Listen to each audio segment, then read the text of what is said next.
33. Actually, napakasal siya sa edad na 24, tapos nabago siya sa edad na 33 or 33. Then sa kung isipon ko, daw 9 to 10 years lang ang pag-upod nila ni tatay. So may lima siya kabilong na bata. Nabago siya sa 33 na edad, samantala ako napakasal at age of 35. So, pwede kita siya tali magpangasawa kung gustuhon niya, pero mas pinili niya na sa buron palakuon kami. So, sinanay hindi ko nga, ang tao nga hindi siya magpapulay sa amon, kay always nagkahambal sa amon, sa 80 niya nga edad, maubra pa siya para makabulit siya sa iya mga apo. Pero sa isip-isip ko, paano ko lang siya mag-ubra? Kaya hindi na galing siya kakita. Sabi na, ano ko lang, so paano ko lang mag-ubra? Hindi ka na galing kakita. So, ako na mentally, ako lang sa isip niya, na maubra pa siya para makabulit siya sa iya mga apo. Tapos, gusto mo na ginahambal na yung ticket siya magpapudlay sa amon. Hindi siya gusto nga magkita kada palikuan or islan sa daya, pero hindi siya gusto. So, nag-admit kami Huwebes, tapos, so nagkaliwan siya sa Merkules ng agaw, kung isipon mo 6 days lang it. So, wala, man na siya nagpapudlay. Siya nga hindi po kung may mga problema kami, daw siya na lang ang muscle bar. Daw na si nanay, sabi, sila ko may mga edad na kaninay. So, kapag kaya na namon, mag-super, kung may mga problema sa pero as nanay, ang mga iya concern. So actually, kahit kung nakata ko sa Lilo, wala ko siya na-inform. Ay kung sabi sa may mga magabihan ako, pilang balik kayo ng halin sa payag, asa sa pitirot, pilang balik na ako, nakaabot na ako. So that's why kung maglakat ako, wala na lang ako na-inform. Amo na siya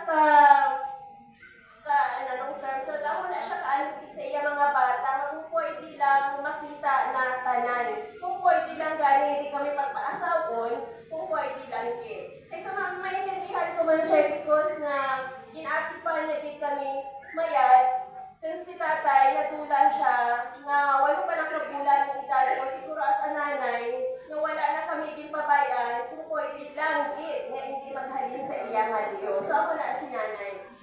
So, sa tanan yung nagbulig, galupupod sa amon pamilya halin sa Nagkaliwan, ang amon pinalangga nga nanay na si Maria Los, tugsog sa iya paglubo, madamo din nga salamat. Ginapasalamatan ko man ang amon mga opisyalis sa barangay, sa panguna sa among barangay captain, sa mga tuda, sa barangay Tawog, sa barangay Gintas, bulig man suporta financial, especially subong sa paghatag sa ila tion sa pag-service sa mga tao mga nagakumpanya. Salamat, madamugid nga salamat. Sa mga tanod nga nagapulaw, nga nagabantay, nga nag-assess subong, madamugid nga salamat. Sa mga nagbulig, luto, halinong pisa, sa ginhaya si nanay, hasta subong, madamugid nga salamat. Pinapasalamatan ko man ang pamilya ni nanay, Tiro, Kabitito, nga ari subong, naghatag sila sa ila, nga nagsuporta man pinansyal, nga naghatag sa ila sa ilang atsimpo, nga balan ko man, tanan sila, ginapakat, pero mas impili nila nga magkadudiri para sa pagpupod, kapag iunong sa amon kalisod, kapag iunong kay nanay dito sa Sigma Cemetery. Kaya pasalamatan ko man ang pamilya ni tatay, Lidisma Silvestri, na ari subong, na isang wala diri, balan ko, ihapon ang ilang pag-unong sa amon kalisod. Madamog gid nga salamat. Pinapasalamatan ko man ang ari subong, malagpugyon na nagupod sa amon sa pagtulong kay nanay dito sa Sigma Cemetery. Madamog gid salamat sa inyo. Balan ko, magpinapakat ka mo, may mga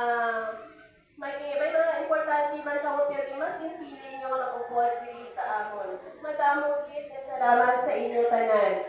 So, ang among pamilya, may ipekaran na panyaga, so dinidikaran ko ang tanan magpanyaga karon sa balay. Madamong gid niya salamat. So, ginapasalamatan ko man ang akong MC Subo. Wala sa choice, susubuan sa teacher ang principal. Wala sa choice, kay ano, pinanggalan ang pati sa auntie niya. Maayong aga sa tanan. So, isa ako sa mga apo ni Lola Los from Barotac Nuevo. So, gusto lang namon pangabayon sa aton mga pamilya at mga himata nga ari diri subong nga ma-document ang last naton nga pag-imaw kay Lola Los. So, pinapangabay nga kung lawagon ang inyong ngalan kag ngalan sa pamilya, hindi ito maguya-uya, magparapit para makapapicture kita. Okay? Sige, umpisahan naton sa lima na nga mga kabataan.